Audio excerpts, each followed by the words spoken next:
कहानी भूतों का कोठा, चंद्रपुर की काली रात, पहला भाग। गांव का राज। साल 1958 की बात है। मानसून के काले बादल हर रोज गांव चंद्रपुर के आसमान पर मंडराते थे। यह गांव मुंबई से करीब 50 किलोमीटर दूर था। बाहरी दुनिया से कटा हुआ ये गांव अंधविश्वासों और रहस्यों से भरा हुआ था। गांव के बीचों बीच एक पुरानी हवेली थी जिसे भूतों का कोठा कहा जाता था। गांव वालों का कहना था कि जो भी उस हवेली में गया वो या तो लौटकर नहीं आया या फिर पागल होकर गांव की गलियों में भटकता रहा। यह भी माना जाता था कि उस हवेली में ठाकुर नरेश सिंह और उनकी पत्नी दमयंती का खून हुआ था और तब से उनकी आत्माएं उस हवेली में कैद हैं कसके हैं थे। लेकिन शहर के पत्रकार रघु को इन बातों पर यकीन नहीं था। उसे सनसनीखेज कहानियों का जुनून था और जब उसे चंद्रपुर हवेली की कहानी के बारे में पता चला तो उसने वहां जाने का फैसला किया। दूसरा भाग, एक अजीब निमंत्रण। एक दिन रघु को एक गुमनाम पत्र मिला। अगर तुम्हें सच्चाई जाननी है तो इस अमावस्या की रात चंद्रपुर हवेली आओ, लेकिन याद रखना सच्चाई तुम्हारे लिए खतरा बन सकती है। रघु के लिए यह चुनौती थी। वह अपनी नोटबुक, टॉर्च और कैमरा लेकर उस रात हवेली पहुंचा। गांव वाले उसे रोकते रहे लेकिन उसने किसी की बात नहीं मानी। तीसरा भाग, हवेली में कदम, रात का सन्नाटा और पेड़ों से टकराती हवा की आवाज रघु को विचलित कर रही थी। हवेली का गेट बहुत बड़ा और लोहे का बना हुआ था। उसने गेट को धक्का दिया और उसकी चरमराहट सुनकर ऐसा लगा जैसे पूरी हवेली जाग गई हो। हवेली के अंदर अंधेरा था। उसकी टॉर्च की रोशनी में पुरानी पेंटिंग्स, धूल भरे फर्नीचर और दीवारों पर अजीबोगरीब निशान दिख रहे थे। फर्श पर खून के धब्बे और दरवाजों पर गहरे पंजों के निशान थे। अचानक उसने एक कमरे से किसी के रोने की आवाज सुनी। चौथा भाग, दमयंती का दर्द। आवाज का पीछा करते हुए रघु एक बड़े कमरे में पहुंचा। कमरे के बीचों बीच एक पुराना झूला पड़ा था।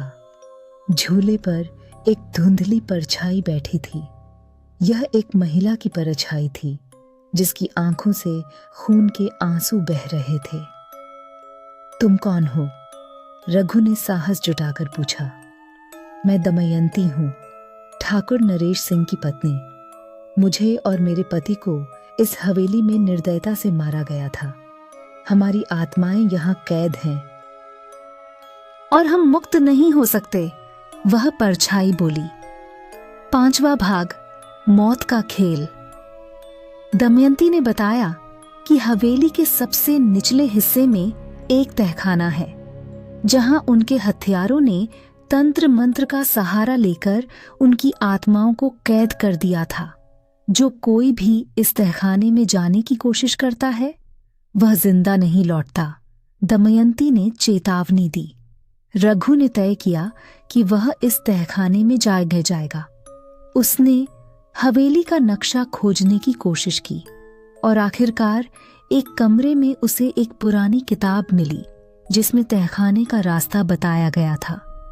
छठा भाग, तहखाने का रहस्य। तहखाने का दरवाजा भारी पत्थरों से बना था। रघु ने अपनी पूरी ताकत लगाकर उसे खोला। अंदर घुसते ही उसे एक डरावनी सर्द हवा का झोंका महसूस हुआ। तहखाने की दीवारों पर खून से लिखे मंत्र और अजीब सी मूर्तियां थीं। तहखाने के बीचों बीच एक बड़ा काला घड़ा रखा था। घड़े पर मानव खोपड़ियों का निशान था। तभी पीछे से एक डरावनी आवाज आई, इसे मत छूना वरना तुम्हारा अंजाम भी उन सब की तरह होगा जो यहां आए थे। रघु ने पलटकर देखा। ये एक काली परछाई थी। ये परछाई दमयंती के हत्यारे की आत्मा थी। 7वां भाग, मौत से सामना। काली परछाई ने रघु पर हमला करने की कोशिश की, लेकिन रघु ने अपनी टॉर्च की रोशनी से उसे पीछे हटने पर मजबूर कर दिया। उसने किताब में पढ़ा था कि घड़े को नष्ट करने से सभी आत्माएं मुक्त हो सकती हैं। रघु ने घड़े को तोड़ने की कोशिश की, तभी हवेली कांपने लगी, मलबा गिरने लगा और अंधेरा छा गया। आखिरकार रघु ने टॉर्च और लोहे की छड़ से घड़ा तोड़ा, जिससे दमयंती और ठाकुर नरेश सिंह की आत्माएं मुक्त हो गईं। लेकिन काली परछाई ने गुस्से में रघु पर आखिरी हमला किया, जिसे रघु ने साहस से पराजित किया। हवेली शांत हो गई और रघु ने गांव वालों को सब कुछ बताया। चंद्रपुर अब भूतों के डर से मुक्त था और रघु की कहानी मशहूर हुई, लेकिन उसकी तस्वीरों में हमेशा एक काली परछाई दिखती रही।